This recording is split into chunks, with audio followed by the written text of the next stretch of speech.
We're going to go ahead and kick off the House Committee on Elections. Committee, we've got a couple orders of business here. The first bill that I'd like to work is House Bill 2535. And for review, Mr. Heim.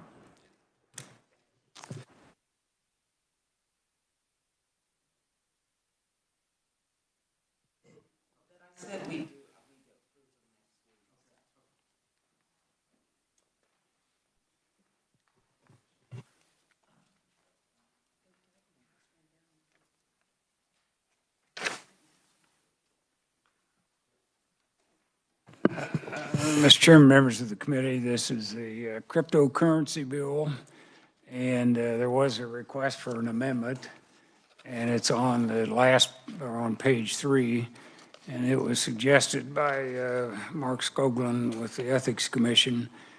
No candidate or candidate committee shall hold any campaign asset in cryptocurrency. Yeah, just for the good of the order here, can you also talk about the other element that's in this bill, the federal finance or federal campaign piece? The federal campaign piece has been deleted from the bill,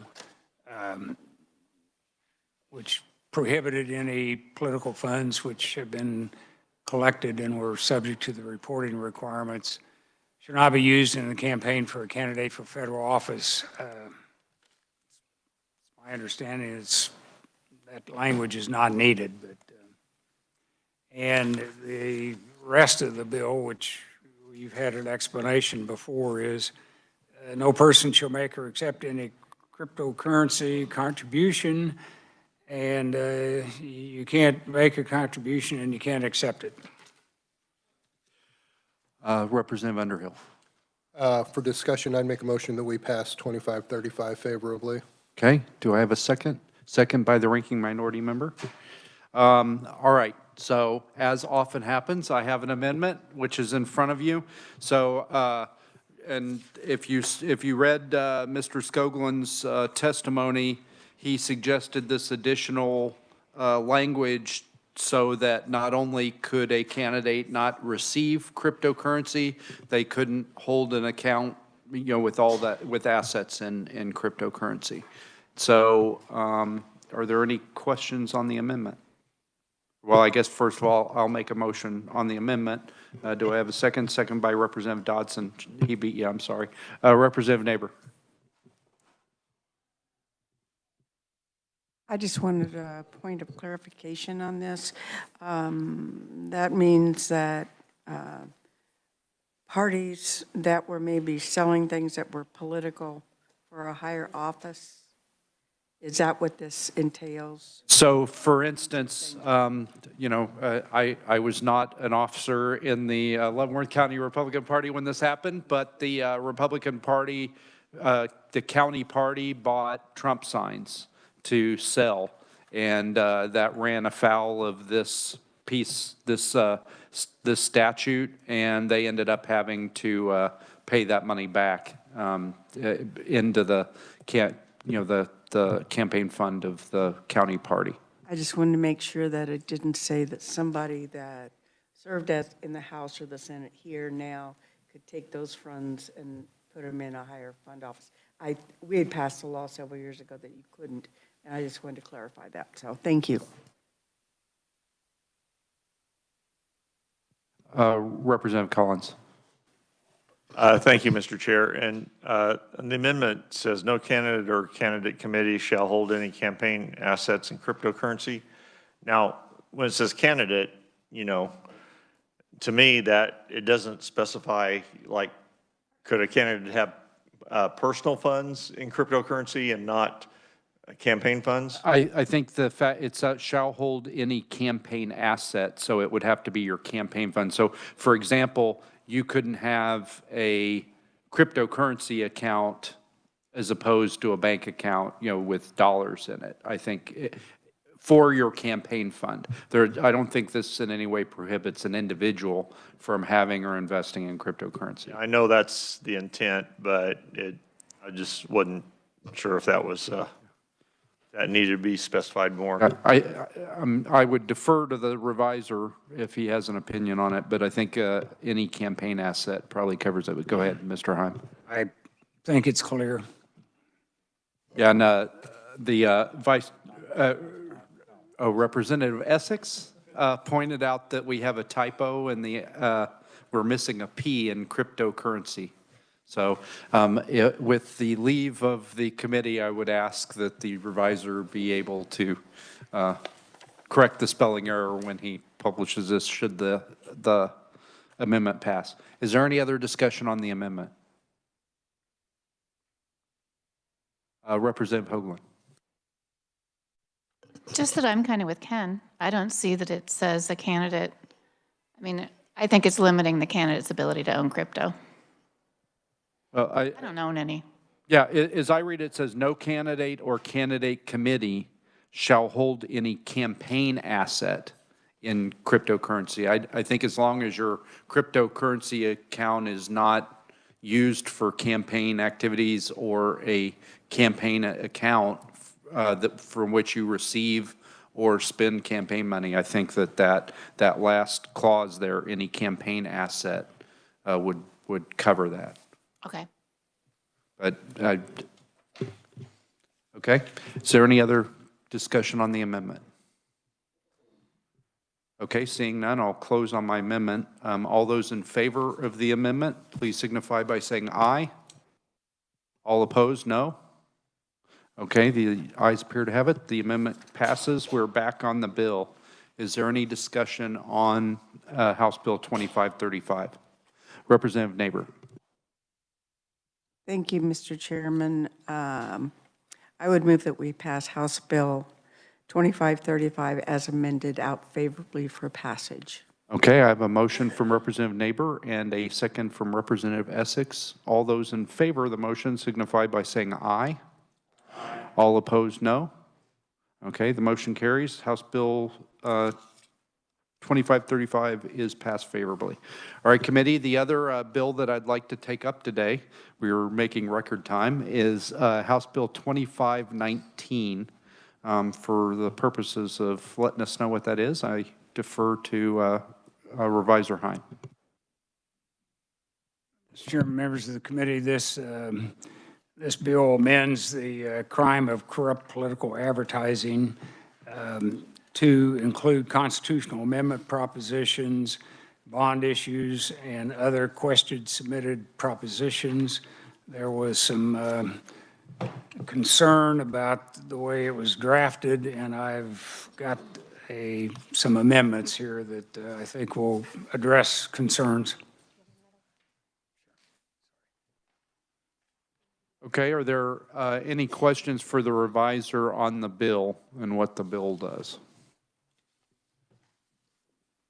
Okay, seeing none, the chair will entertain a motion. Representative Underhill. Make a motion we pass House Bill 2519 favorably as, do I say as amended? Not yet. We haven't amended yet. So, Okay. yeah. Okay, second by the ranking minority member. Discussion. So, committee, I have an amendment. So this amendment addresses the issues that the executive director of the Kansas Governmental Ethics Commission had. He was concerned that we weren't doing what we thought we were doing with the language that we had, so he suggested this language. Yeah,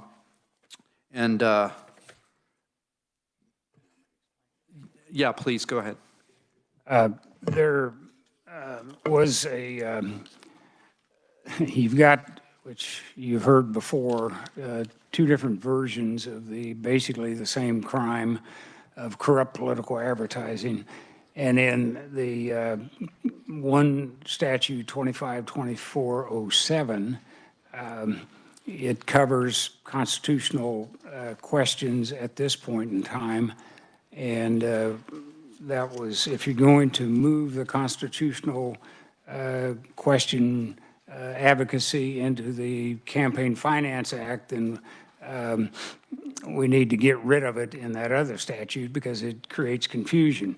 So the insert A of this is an amendment to 252407 to delete the constitutional amendment language, but it leaves in the authorization for bonds or other questions submitted at elections. So that would be covered under 252407, which is the general election crime statute. What I've done is in the campaign finance statute, which is in front of you, which the bill originally just amended, deleting all the language that I had in there about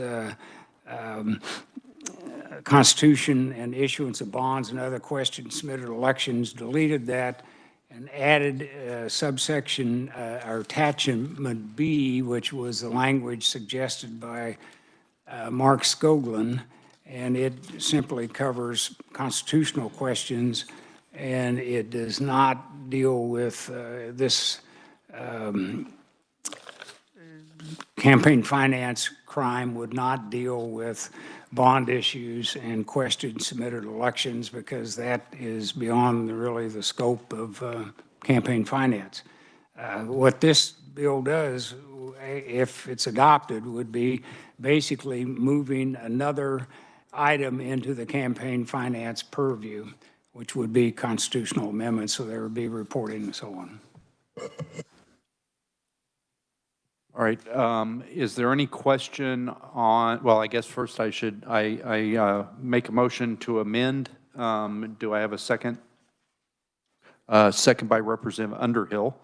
And now, is there any discussion on the amendment or questions for the revisor?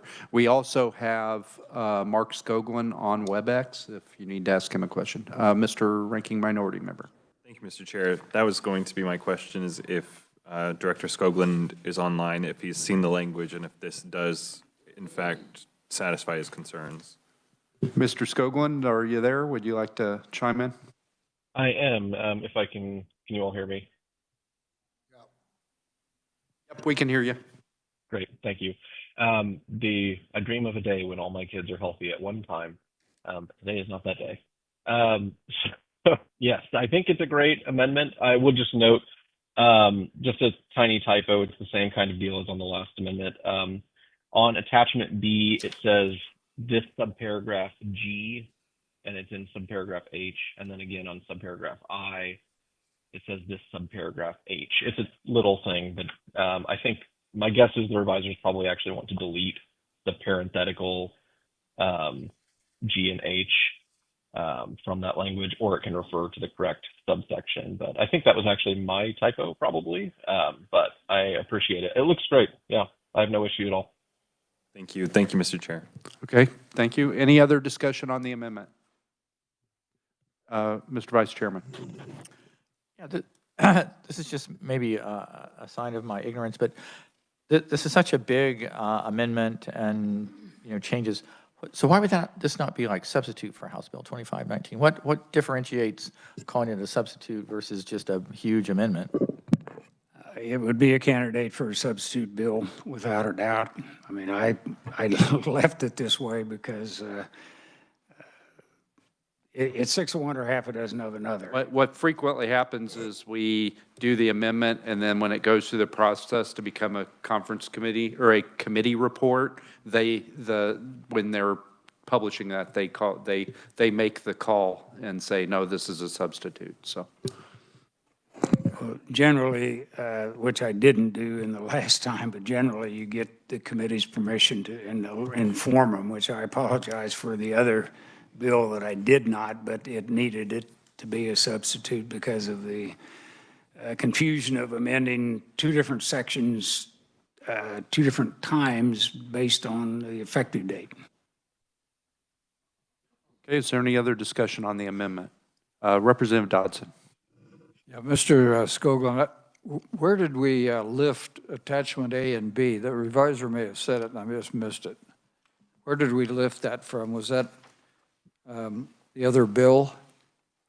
Sure. So attachment A is really, that is, the committee during the hearing had some concern that if we move constitutional amendment advocacy into the Campaign Finance Act, then there's no reason to leave it in the original statute, which is where it is right now.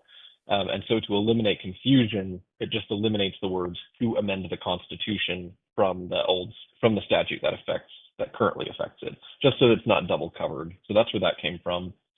Attachment B is essentially it's a different way of doing exactly the same thing that the bill was intended to do. It's just the original text wasn't going to accomplish that goal. So attachment B that was actually in my testimony, and it's drafted to address just in drafting things to try to make sure we reach the end goal. So that actually came from my testimony, I think, largely. Thank you. All right. Is there any other discussion on the amendment? Mr. Vice Chairman. Thank you, Mr. Chairman. So so it will be it's identical rules for whether it's a regular campaign versus it's one for a bond issue and such. Is that correct? I mean, the corrupt political advertising, it's identical? That's what we're trying to do, or it's not identical? Go ahead, Mr. Heim. Mr. Chairman, members of the committee, it's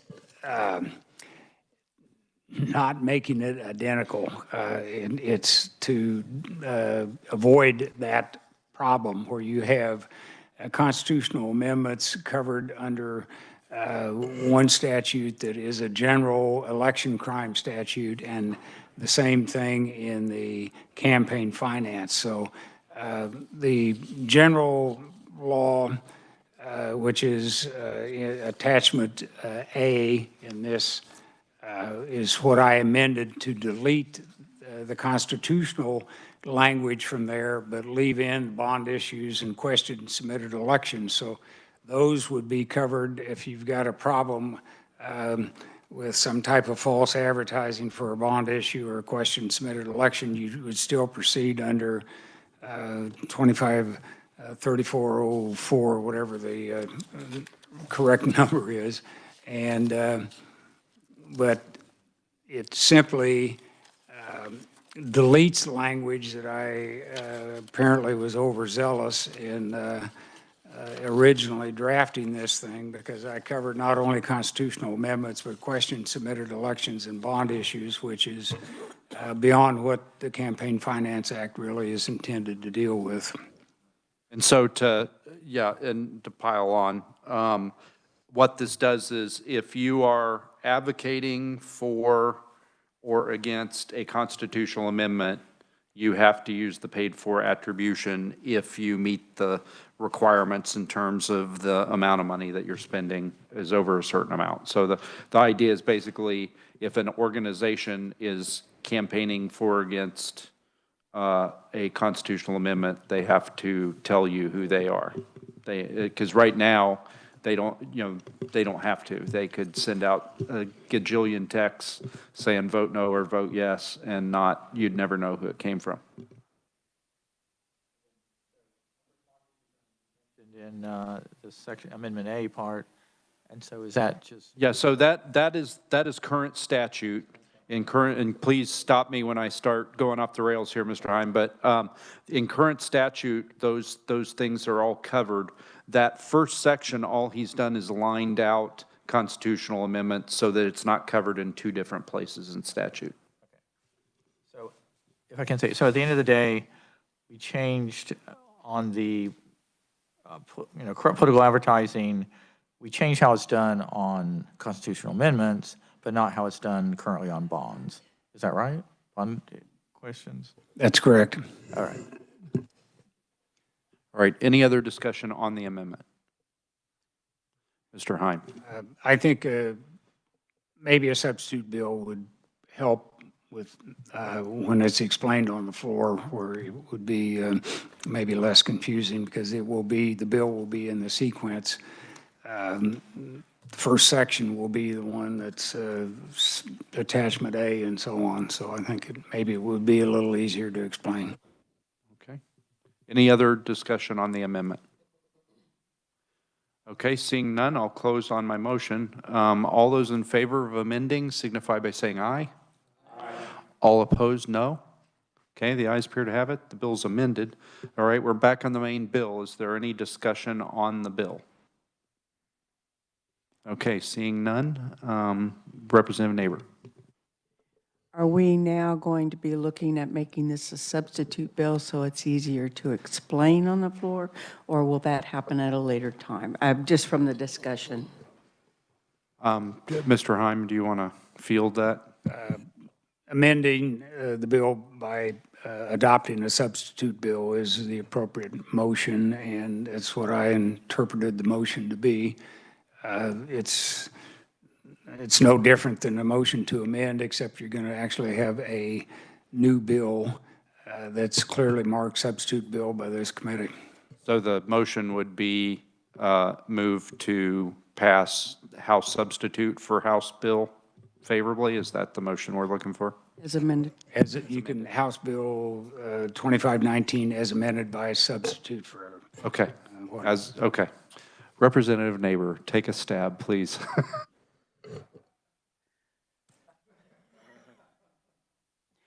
Mr. Chairman, I move that we pass out House Bill 2519 as amended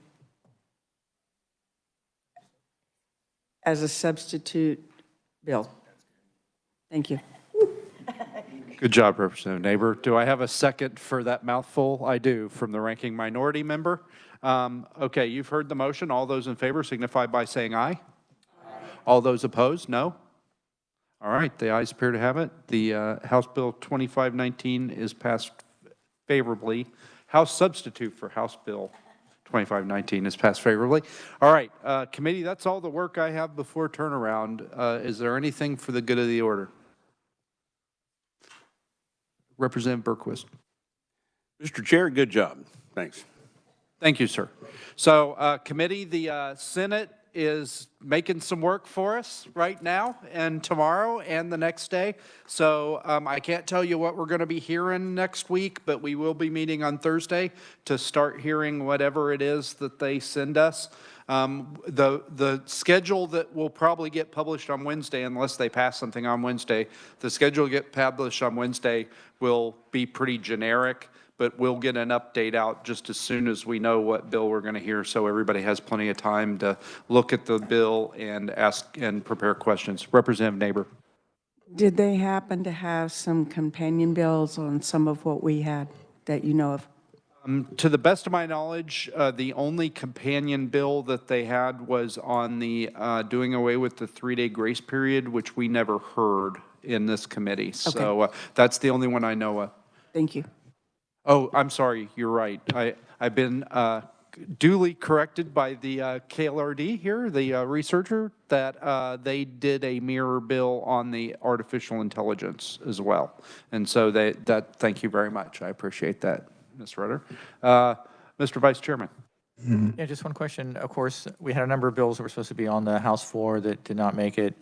The presumption is they'll start off the day tomorrow with them, is that? I don't know that they'll be first in the batting order, but I am told that we will be taking those up tomorrow on the floor. So those three, I have not seen general orders, and I know as much about what's going to be on general orders as y'all do before it comes out. So, but I believe that many of the bills that we passed out of this committee will be on the floor tomorrow and the next day. So be ready. All right, anything else for the good of the order? All right, committee, thank you so much for all your hard work and your great questions and your insights and your keeping me straight, which is a full-time job in and of itself. We're adjourned.